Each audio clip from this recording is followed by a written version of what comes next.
Space Cat Chums. It's my last video of 2020. Out with the old and in with the new. I'm going to be painting a sort of selfie with my dogs on a street. And it's going to be the new banner for my channel. You know when you look at a channel page and you've got that little strip that runs across the top? It depends as to what you're looking at it on as to how wide you need it. So if you're looking on a PC or a Mac, then you need it to be very long and thin. But if you're looking at it on a phone, then you have quite a lot of those edges chopped off. So I need to take that into consideration. I'll be using watercolour and coloured pencils. And it's going to be a white knuckle ride because you can never be sure what is going to happen once you get the old watercolours out. Right, gird your loins, let's see what happens. I'm using this loose leaf arche watercolour paper, or arches, but it's French, so it's pronounced arche. And you can see, if you hold it up to the light, you can see that watermark through it. So what I always do is hold it up to the light, see which is the right side to paint on, and then mark each corner with a little tick so that I know which side to paint on, because believe it or not, there is a right and a wrong side to watercolour paper. And then over to the light box where I'm just cutting up the right size paper. And you can see I've done a fairly detailed rough that I'm going to take that drawing from. So that goes on the bottom, watercolour paper goes on the top, and then I can just about see through that paper well enough to be able to draw over the top of it. So that's the next job, is to very carefully in pencil draw over the top very lightly so that I can rub it out when I need to. We're right at the end of December now, as I'm doing this voiceover, and it was actually snowing out this morning, so I've come into the house to do my voiceover because in between the snow we were getting some quite heavy rain, and it's quite loud on the old tin roof above me on my studio. Most of this is going to be wet watercolour, and that means that you pre-wet a part of your paper, not all of it, just the bit that you're going to be working on, so that you can drop the colour into it and it makes that nice kind of spreading texture. And I've got different greens here that I'm going to be using just to add a little bit of contrast and interest to the picture. As it's drying, I'm dropping in some different colours so that they can spread as it dries. And the same really with the sky as well. I'm having a few different colours in the sky. I wanted to have some dark greys and also some blue sky, just because that's kind of like the weather we get a lot in the UK. Is sometimes it can be lovely blue skies and other times we get a lot of grey cloud, and definitely this time of year we've got the grey cloud issue. So I thought I didn't want it to be gloomy but reflective of what we actually live with. This is a made-up street. It's not the street that I live in, although that little gate right in the middle with the heart in the middle of where the handle is, that actually is my front gate. So I wanted the houses to be, again, kind of interesting and colourful, but also reflective of what houses in the UK look like. So there's these sort of three terraced houses here with the red brick, because we have a lot of red brick in the UK, and the houses are quite small, and this kind of dates back and shows our heritage, I guess, from years gone by, because a lot of our houses are a couple of 100 years old, and they you know, had smaller houses back then, so a lot of us are living in quite tiny houses. And I've also got some fir trees as well, and that tree that I'm working on at the moment has got a squirrel's nest in it. If you're wondering what that little blob in the middle is, you'll see it in a little while when I actually colour it. It's a squirrel's nest, and the way that you can tell that it's a squirrel's nest and not a bird's nest is because it's all made of leaves. There are no sticks coming out of it. And quite often as well, the squirrel's nests are halfway along the branch rather than in the crook of where the branch meets the trunk. Most of us have tile roofs. If you think that we all live under thatched roofs, then you are much mistaken. They're very rare. But yeah, most of us have tiled pitch roofs, which means they are in that sort of sloping down shape and not flat. I've got to think as well about how wide it needs to be, because depending, like I said before, depending on what device you're looking at this on, you will see either that middle section with the person and the two doggies, or you might see the whole thing. You might have those edge bits cut off, the trees and the houses on the right hand side.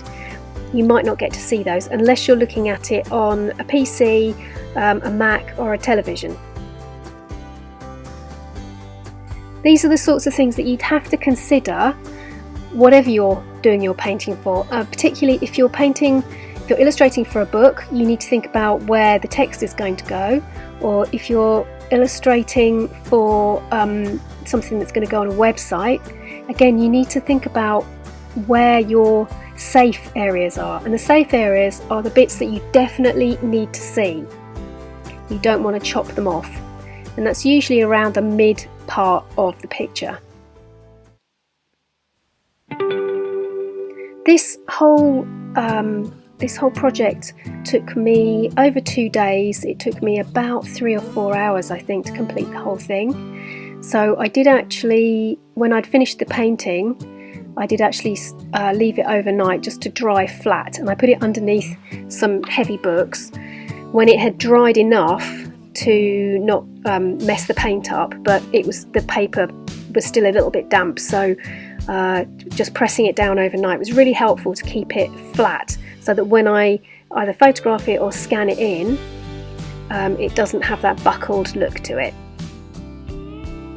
And these are my two dogs. Maisie there on the left hand side is looking up at a little blackbird, and Wally is white, so it can be quite tricky to try and show what a white thing looks like, whether that's a dog or an envelope or whatever it is.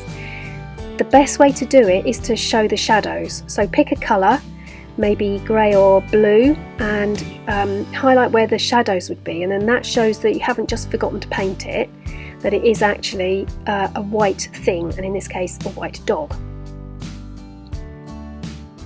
I think my favourite bit of this whole picture is that tree with the stripes going up it. It's a silver birch tree, and they are one of my favourite trees, and I love the way the bark peels on them, so I decided I'd really like to paint one of those in this. And in some ways I kind of wish I'd continued it upwards, just for my own benefit really, to see what it looked like as it was going towards the top of the tree where the canopy would be. Not that you'd get to see it in the purpose that this picture is meant for, but maybe that's something that I'll do in the year, is when I do one of my live streams, I'll do how to draw a silver birch tree. And then those black lines along just underneath where the roofs are, those are the gutters. Take the rain away. And just finishing off a few touches to skin tone and clothing and fur, all those little things that you need to do, last little touches. So really when you're starting a watercolour painting like this, is I always think of it working in layers from the furthest away to the nearest, and the things that are the nearest are going to have more details in them, so those are the things that you probably want to leave until later on.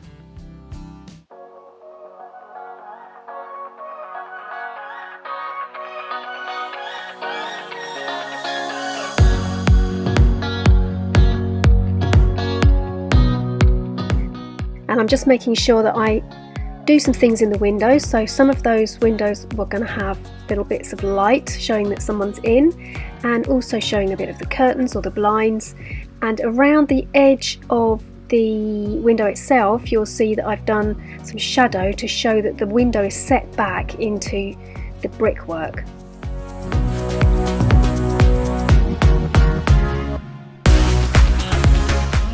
Last little bit of detail before I leave it alone for the night, and there's my hair. I painted this on a really sunny day, so and there was a few clouds about, so there's a lot of changes in light, which is a bit annoying for filming, but I really wanted to get this done. It's the end of the year and I wanted to start the new year with a new bit of channel art and a few other changes that I'm bringing to my channel. So I'm going to be doing some live streams, so make sure that you subscribe and ding the little notification bell, and then when I say when I'm going to be running my live streams, you'll be notified about that. So next day I remove the books, one of my favourite books, Richard Scarry, and have a look to see what it's looking like, and looking pretty good but needs some more details. So I've got my coloured pencils out and I'm just going to quickly, well, not this quickly, this is sped up, I'm just going around where the details need to be, and these are actually water soluble colour pencils, so that I can just use my brush and a little bit of water to just bring those colour concentrations up and move around some of those textures if I need to. But you don't need to use water soluble pencils. If you've only got coloured pencils that are not water soluble, then you can use those.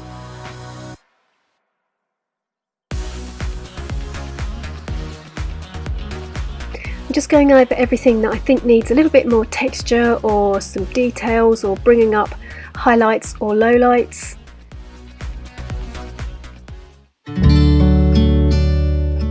I'm choosing my colours quite carefully, so I've laid them out in a sort of rainbow fashion so I can find the colour I need really easily. I've got a lot of greens, as you can see, but also off screen I've got a lot of yellows, oranges and reds as well, so it's important to pick up the right one and use that. Although with water soluble pencils, if you do make a mess up, then you can really just erase it using a clean brush and some clean water and a bit of tissue.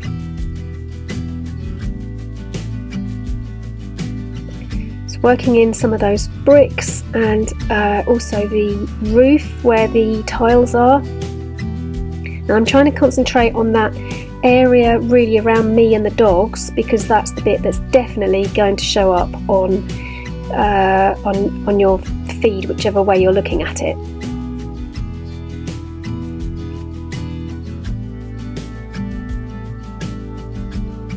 And then a little bit of shadow underneath us. This is how it ended up. If you'd like further artist tutorials, I have a variety of short courses that will help you. There are real-time sessions looking at painting, drawing and marker pens, among others. And if you're keen on producing your own book, there is a more in-depth course on what you need to know about self-publishing a book with illustrations. And that covers making key decisions, how to make layouts and dummy books, rhythm and pacing, as well as several tutorials on illustrating your book, and a look at the tech. You can either hop over to my website or join me on Patreon for more information. Go on, give it a go! Well, that was fun. It really turns out exactly how I imagined, but that is the nature of art. It's a question of going with the flow, quite literally when talking about watercolours. Join me next time for some more drawing or publishing shenanigans. I post each week, so if you've got any ideas of things that you would like me to cover, drop me a comment below and I will add it to the list of things to do. I'm off to butter a butterfly, so I'll see you next time. Nanu nanu!